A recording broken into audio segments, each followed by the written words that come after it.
everybody. We see it all the time that, you know, fly-by-night promoters, that's what I call them. They just show up to places like Joslin Promotions, showing up to Legends of the Ring with Tyson Kidd. The guy did no pre-sales. He did zero promoting. And he did no money at the show.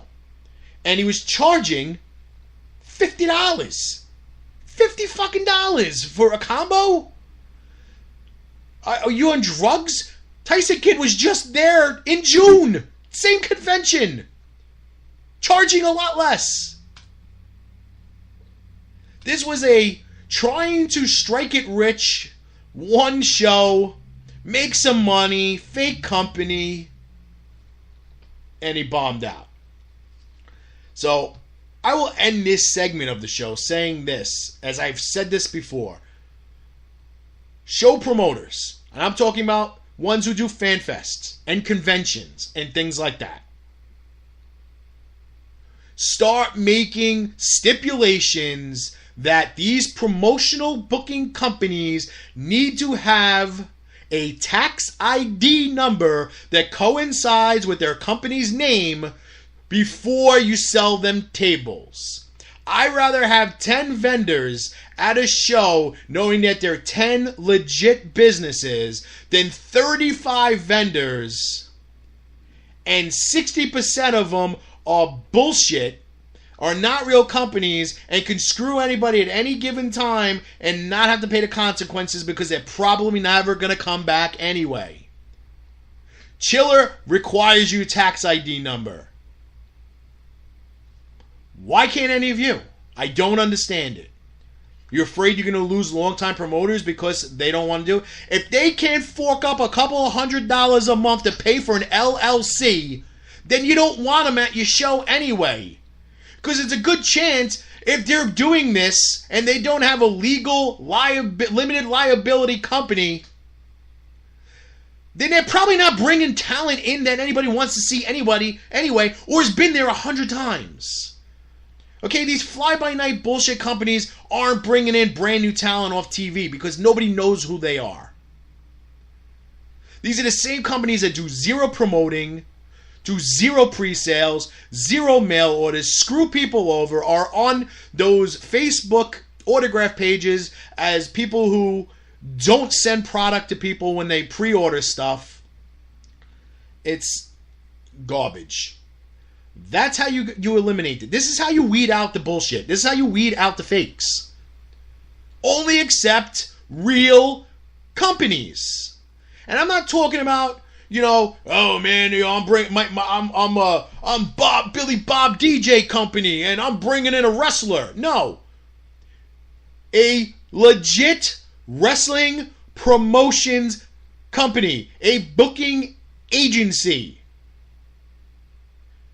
If they are a vendor selling merchandise, then they should be a legal company selling merchandise, which means they pay taxes. You pay tax on your pre-sales, Legends of the Ring, big event, WrestleCon. You pay taxes on your stuff.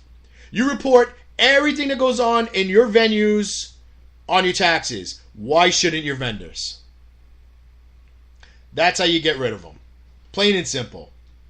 Taking a commercial break. When we get back, we'll be talking with Chad. He's going to be recapping the Jericho Cruise. Be back in a couple. The following announcement has been paid for by the New World Order.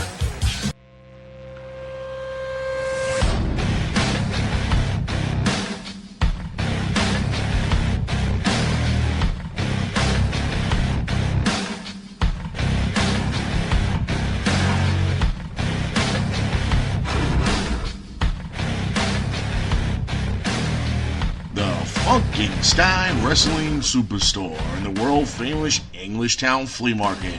Blue Building, booths 46 through 48. Check them out for all your wrestling memorabilia needs.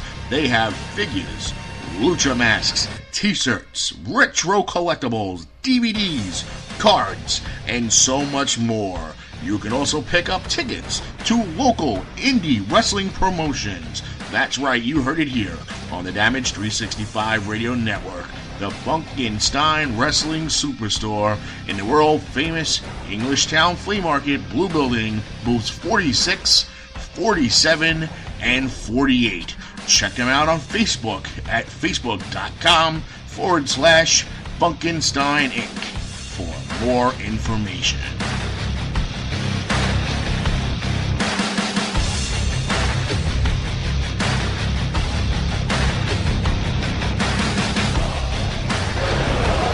This is Eddie Edwards, one half of the Wolves, and you are listening to Damage 365 Radio, where the hunt is on. Do you laugh so hard to other podcasts you're a danger on the road? Granny shifting, not double clutching like you should. Do you drive your friends crazy going on and on about said podcast? You're an idiot. Do you have trouble falling asleep at night? For 6 months, I couldn't sleep. If you've answered yes to one or all three of these questions, have no fear. Here, at After the Credits, we have patented a formula of quasi-cogent opinion seasoned with shameless in-bickering to provide you with an experience that is both AAA safe and moderately amusing. So join the dueling duo of Robert Kajowski and Norton every week for the latest in trailer and movie reviews, as well as the occasional TV talk. Because at After the Credits on Damage 365 Radio, we believe in four things. Water's wet, the sky's blue, women have secrets. And that listening to our show will guarantee that your insurance premiums will plummet. Neither Robert nor Norton can legally ensure a smooth experience on the road. Some drivers are just monsters. Additionally, neither After the Credits nor Damage 365 Radio can legally guarantee any insurance premiums will go down. After the Credits, however, can be heard on the iHeartRadio app available through Google Play and iTunes. This is Lanny Poffo, formerly the genius full of glory and renown. You are listening to Damage 365 Radio.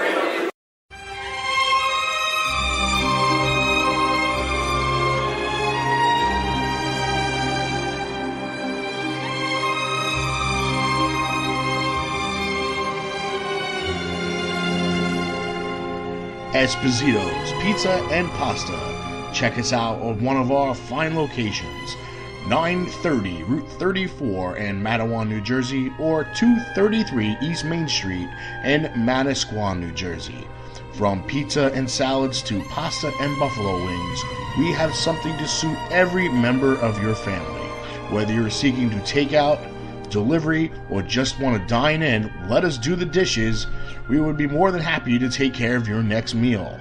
Our courteous and friendly restaurant staff is here to meet and exceed all your expectations.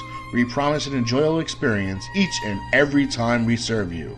Try our award-winning sesame seed crust pizza, the recent winner of first place in the Las Vegas Pizza Open in the Artisans Division. Visit us online at sesameseedpizza.com for store hours, menus, and phone numbers, or just stop by one of our two great locations. You'll be glad you did. Esposito's Pizza and Pasta, so close to eating at Mom's, but without all the yelling.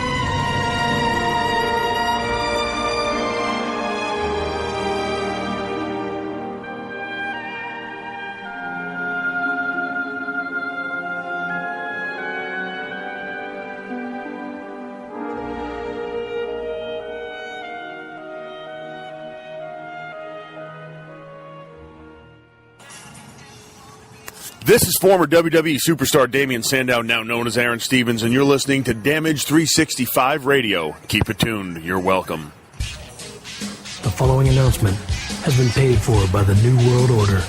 And we're back, ladies and gentlemen, and at this time we are welcoming in, we got to give him all his titles, okay? The man who organized Boardwalk Beatdown, the man that runs Standalone Wrestling, and one of the men behind Pro Wrestling After Dark. Did I get everything, Chad? And number one professional toilet cleaner. Oh, yes, absolutely. The number one professional shitty job right there. Yeah, what's up, man? Nice to talk to you again. What's going on? All right, so besides that, you got some stuff coming up. November 9th, you got Pro Wrestling After Dark, first ever show.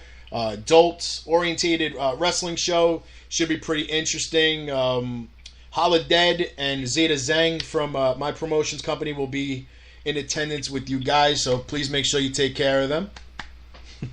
Absolutely.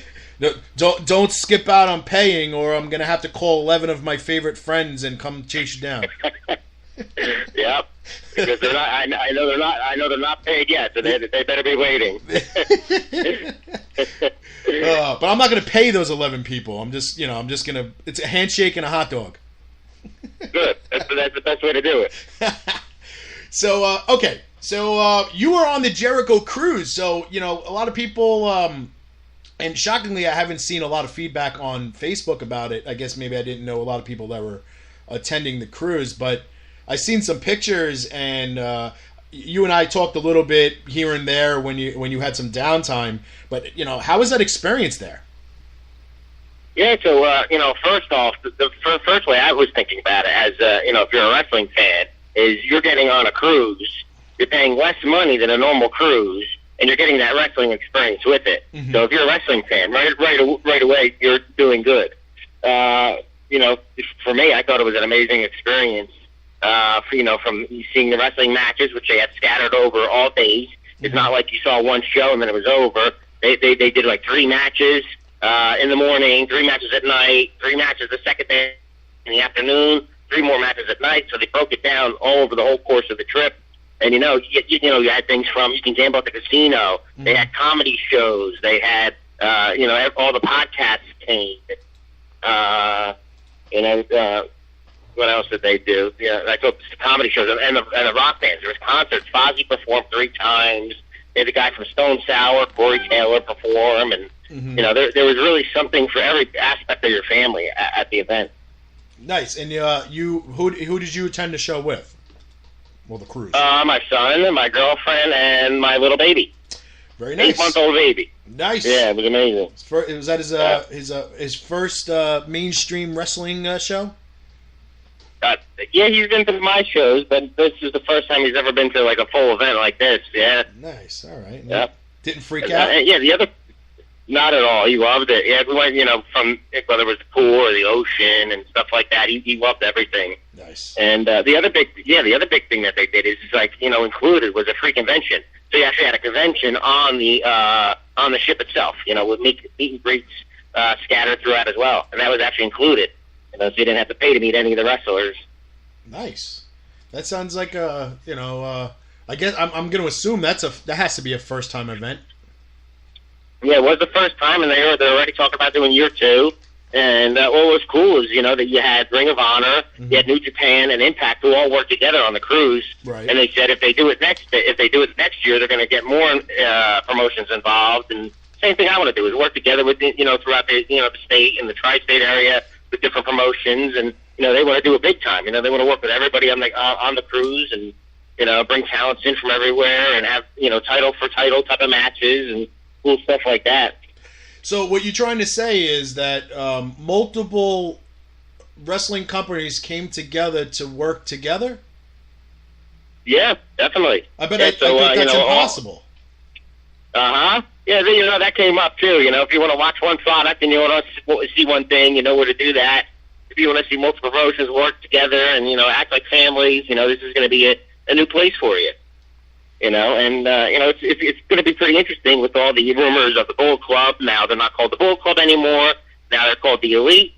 And you've seen the countdown. They have a countdown coming up. So who knows what's going to happen there? Tons of rumors with that. Now, what do you think that all refers to? You think that a lot of these guys are going to jump ship to WWE, and now they're just going to? Oh, I don't think so. No, so you just think they're rebranding themselves for merchandise purposes? I think that's a good portion of it. I have a feeling, based off of All In 1 and maybe All In 2, that they're going to do their own thing. Maybe their own show. There was the rumor that got shot down that Jericho and Jim Ross were doing something. Maybe that's a little part of the rumor that that there's something going on there. So who do you think this billionaire that's rumored to be out there that's going to fund this all? Yeah, I think a name came out. I don't even remember who it was, but that will be interesting to find out. Because there's not that many billionaires out there. You can almost kind of figure it out, like process of elimination, like who would be involved, like interested in